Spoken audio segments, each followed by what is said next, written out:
ನಮಸ್ಕಾರ, ಎಲ್ಲರಿಗೂ ಸ್ವಾಗತ. ನಾವು ದೊಡ್ಡ ದೊಡ್ಡ ಕನಸುಗಳನ್ನ ಕಾಣ್ತೀವಿ, ಭರ್ಜರಿ ಪ್ಲಾನ್ ಮಾಡ್ತೀವಿ. ಆದ್ರೆ ಅವೆಲ್ಲ ಯಾಕೆ ಬರೀ ಯೋಚನೆಯಲ್ಲೇ ಉಳಿದುಬಿಡುತ್ತೆ ಅಂತ ಎಂದಾದ್ರೂ ಅನಿಸಿದೆಯಾ? ಸರಿ, ಇವತ್ತು ಆ ಯೋಚನೆಗಳನ್ನ ನಿಜವಾಗಿಸೋದು ಹೇಗೆ ಅಂತ ನೋಡೇ ಬಿಡೋಣ. ಈ ಪ್ರಶ್ನೆ ನಮ್ಮೆಲ್ಲರಿಗೂ ಕಾಡುತ್ತೆ ಅಲ್ವಾ? ಹೊಸ ವರ್ಷಕ್ಕಂತೂ ರೆಸಲ್ಯೂಷನ್ ಲಿಸ್ಟ್ ದೊಡ್ಡದೇ ಇರುತ್ತೆ. ಜಿಮ್, ಡಯೆಟ್, ಹೊಸ ಸ್ಕಿಲ್. ಆದ್ರೆ ಏನಾಗುತ್ತೆ? ಒಂದೇ ವಾರದಲ್ಲಿ ಎಲ್ಲ ಫುಸ್. ಹೀಗ್ಯಾಕಾಗತ್ತೆ? ಅಯ್ಯೋ, ಇದು ನಮ್ಮಲ್ಲಿರೋ ಇಚ್ಛಾಶಕ್ತಿಯ ಕೊರತೆ ಅಲ್ಲ. ಬನ್ನಿ, ಇದರ ಹಿಂದಿರೋ ಅಸಲಿ ಕಾರಣ ಏನು, ಅದಕ್ಕೆ ಪರಿಹಾರ ಏನು ಅಂತ ತಿಳ್ಕೊಳ್ಳೋಣ. ನೋಡಿ, ನಾವು ಯೋಚನೆ ಮಾಡೋದಕ್ಕೂ ಅದನ್ನ ಮಾಡಿ ಮುಗ್ಸೋದಕ್ಕೂ ಮಧ್ಯ ಒಂದು ದೊಡ್ಡ ಗ್ಯಾಪ್ ಇದೆ.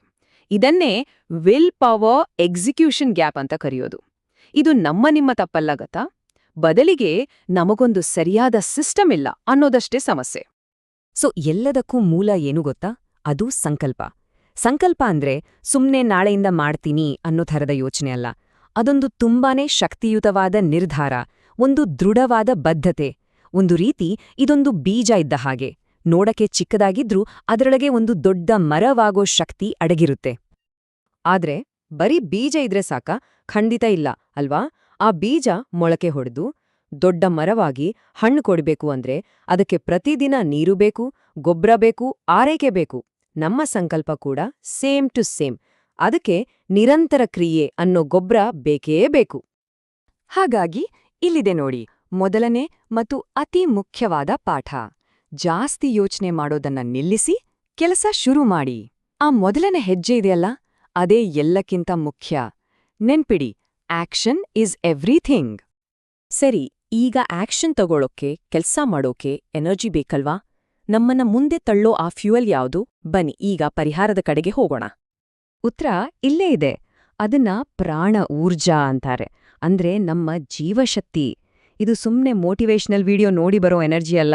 ಇದು ನಮ್ಮ ಒಳಗಿರುವ ಒಂದು ಇಂಜಿನ್, ನಮ್ಮ ಆಲೋಚನೆಗಳನ್ನ ನಿಜವಾಗಿಸೋ ಒಂದು ಮ್ಯಾಜಿಕಲ್ ಪವರ್.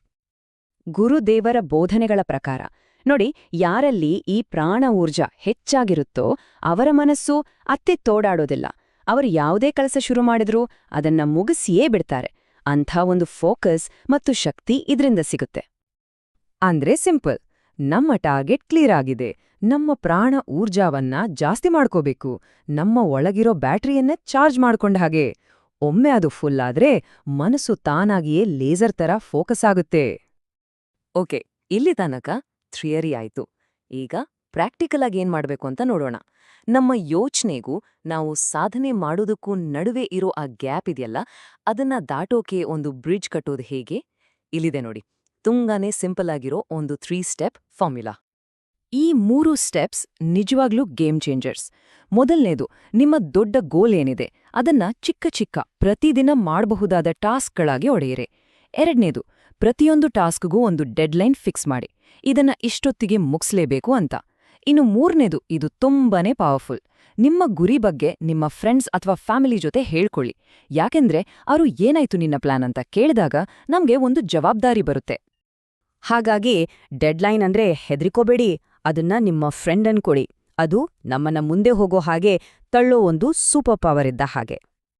ಸರಿ, ಇಲ್ಲಿವರೆಗೆ ನಾವು ಮಾತಾಡಿದ ಎಲ್ಲಾ ಐಡಿಯಾಗಳನ್ನ ಒಟ್ಟಿಗೆ ಸೇರ್ಸೋ ಒಂದು ಸಣ್ಣ ಆದ್ರೆ ತುಂಬಾನೇ ಪವರ್ಫುಲ್ ಕಥೆ ಇದೆ. ದೋಣಿ ನಡೆಸೋ ವ್ಯಕ್ತಿಯ ಕಥೆ. ಒಂದು ಕ್ಷಣ ಕಲ್ಪನೆ ಮಾಡ್ಕೊಳ್ಳಿ. ಒಂದು ನದಿಯಲ್ಲಿ ದೊಡ್ಡದಾದ ಸುಂದರವಾದ ಒಂದು ಹಡಗು ನಿಂತಿದೆ. ನೋಡೋಕೆ ಅದ್ಭುತವಾಗಿದೆ. ಆದ್ರೆ ಅದರಲ್ಲಿ ಇಂಜಿನ್ ಎಲ್ಲ, ಯಾರೂ ಅದನ್ನ ಚಲಾಯಿಸ್ತಾ ಇಲ್ಲ. ಅದೇ ನದಿಯ ಇನ್ನೊಂದು ಕಡೆ ಒಬ್ಬ ವ್ಯಕ್ತಿ ಒಂದು ಚಿಕ್ಕ ದೋಣಿಯಲ್ಲಿ ನಿಧಾನವಾಗಿ ಆದ್ರೆ ನಿರಂತರವಾಗಿ ಹುಟ್ಟಾಕ್ತಾ ಮುಂದೆ ಹೋಗ್ತಾ ಇದ್ದಾನೆ. ಇಲ್ಲಿ ಆ ದೊಡ್ಡ ಹಡಗು ನಮ್ಮ ದೊಡ್ಡ ದೊಡ್ಡ ಪ್ಲಾನ್ಗಳಿದ್ದ ಹಾಗೆ. ಆದ್ರೆ ಆಕ್ಷನ್ ಇಲ್ದೆ ಅದು ಒಂದೇ ಕಡೆ ಇರುತ್ತೆ. ಆದ್ರೆ ಆ ಚಿಕ್ಕ ದೋಣಿದೆಯಲ್ಲ, ಅದು ಸಣ್ಣದಾದ್ರೂ ನಿರಂತರ ಕ್ರಿಯೆಯಿಂದಾಗಿ ಗ್ಯಾರಂಟಿಯಾಗಿ ತನ್ನ ಗುರಿಯನ್ನ ತಲುಪುತ್ತೆ. ಈ ಕಥೆಯಿಂದ ನಮಗೇನ್ ಗೊತ್ತಾಗುತ್ತೆ? ಯಶಸ್ಸು ಅನ್ನೋದು ನಮ್ಮ ಹಡಗಿನ ಸೈಜ್ ಮೇಲೆ ಡಿಪೆಂಡ್ ಆಗಿಲ್ಲ. ಬದಲಿಗೆ ನಾವು ಪ್ರತಿದಿನ ಎಷ್ಟು ನಿರಂತರವಾಗಿ ಹುಟ್ಟುವಾಗ್ತೀವಿ ಅನ್ನೋದರ ಮೇಲೆ ಡಿಪೆಂಡ್ ಆಗಿದೆ ಅಲ್ವಾ? ನೋಡಿ, ಈ ದಾರಿಯಲ್ಲಿ ಕೆಲವೊಮ್ಮೆ ಎಡೂಬೋದು, ಬೀಳ್ಬೋದು, ಅದೂ ಸಹಜ. ಆದ್ರೆ ನೆನ್ಪಿಟ್ಕೊಳ್ಳಿ, ಸೋಲೋದು ಒಂದು ಘಟನೆ ಅಷ್ಟೇ. ಆದ್ರೆ ಅಲ್ಲೇ ನಿಂತುಬಿಡೋದು ಒಂದು ನಿರ್ಧಾರ. ಹಾಗಾಗಿ ಬಿದ್ರೂ ಪರವಾಗಿಲ್ಲ, ಎದ್ದು ಧೂಳ್ ಕೊಡುವಿ, ಮತ್ತೆ ಮುಂದೆ ನಡೆಯೋದನ್ನ ಮಾತ್ರ ನಿಲ್ಸಬಾರದು. ಓಕೆ, ಈಗ ಮಾತಾಡಿದ್ದೆಲ್ಲ ಸಾಕು. ಇಷ್ಟೊತ್ತು ನಾವು ಕಲಿತಿದ್ದನ್ನ ನಮ್ಮ ಜೀವನದಲ್ಲಿ ತಕ್ಷಣಕ್ಕೆ ಅಳವಡಿಸ್ಕೊಳ್ಳೋ ಟೈಮ್ ಬಂದಿದೆ. ಬನ್ನಿ ಯೋಚನೆಗಳನ್ನ ರಿಯಾಲಿಟಿಯಾಗಿ ಬದಲಾಯಿಸೋಣ. ಹಾಗಾದ್ರೆ ಇವತ್ತಿನ ಮಿಷನ್ ಏನು? ಸಿಂಪಲ್. ಒಂದು ಸಂಕಲ್ಪವನ್ನ ಆಯ್ಕೆ ಮಾಡಿ ಅದನ್ನ ಒಂದು ಚಿಕ್ಕ, ಇವತ್ತೇ ಮಾಡಬಹುದಾದ ಗುರಿಯಾಗಿ ಒಡೆಯಿರಿ. ಅದಕ್ಕೆ ಇವತ್ತಿನ ಡೆಡ್ ಲೈನ್ ಫಿಕ್ಸ್ ಮಾಡಿ ಮತ್ತು ತಡ ಮಾಡದೆ ಶುರು ಮಾಡಿ. ಯಾಕಂದ್ರೆ ನಾಳೆ ಮಾಡೋಣ ಅನ್ನೋದೇ ನಮ್ಮ ಅತಿ ದೊಡ್ಡ ಶತ್ರು. ನೆನ್ಪಿರ್ಲಿ, ಇವತ್ತು ಮಾಡಿಲ್ಲ ಅಂದ್ರೆ ಇನ್ನೆಂದಿಗೂ ಮಾಡಕ್ಕಾಗಲ್ಲ. ಹಾಗಾದ್ರೆ ಈ ವಿಶ್ಲೇಷಣೆ ಮುಗಿಯೋ ಮೊದಲು ನಾವೆಲ್ಲರೂ ನಮಗೇ ಒಂದು ಪ್ರಶ್ನೆ ಕೇಳ್ಕೊಳ್ಳೋಣ. ನಮ್ಮ ದೋಣಿಯನ್ನ ಮುಂದೆ ತಳ್ಳೋಕೆ ನಾವು ಈಗ ಈ ಕ್ಷಣದಲ್ಲೇ ತೆಗೆದುಕೊಳ್ಳಬಹುದಾದ ಆ ಒಂದೇ ಒಂದು ಸಣ್ಣ ಆಕ್ಷನ್ ಯಾವುದು? ಯೋಚನೆ ಮಾಡಿ ಮತ್ತು ಅದನ್ನ ಈಗಲೇ ಮಾಡಿ. ಈ ವಿಷಯದ ಬಗ್ಗೆ ಇನ್ನೂ ಆಳವಾಗಿ ತಿಳ್ಕೋಬೇಕು ಅನ್ನೋ ಆಸಕ್ತಿ ಇದ್ರೆ ಗುರುದೇವ್ ಪಂಡಿತ್ ಶ್ರೀರಾಮ್ ಶರ್ಮಾ ಆಚಾರ್ಯರ ಈ ಅದ್ಭುತ ಪುಸ್ತಕಗಳನ್ನ ಓದಬಹುದು. ಖಂಡಿತವಾಗಿಯೂ ಇವು ನಿಮ್ಮ ಜ್ಞಾನದ ಹಸಿವನ್ನ ಇನ್ನಷ್ಟು ಹೆಚ್ಚಿಸುತ್ತವೆ. ಈ ವಿಶ್ಲೇಷಣೆಯನ್ನ ನೋಡಿದ್ದಕ್ಕಾಗಿ ಎಲ್ಲರಿಗೂ ಧನ್ಯವಾದಗಳು. ನಿಮ್ಮ ಯಶಸ್ಸಿನ ಪಯಣಕ್ಕೆ ಆಲ್ ದಿ ಬೆಸ್ಟ್.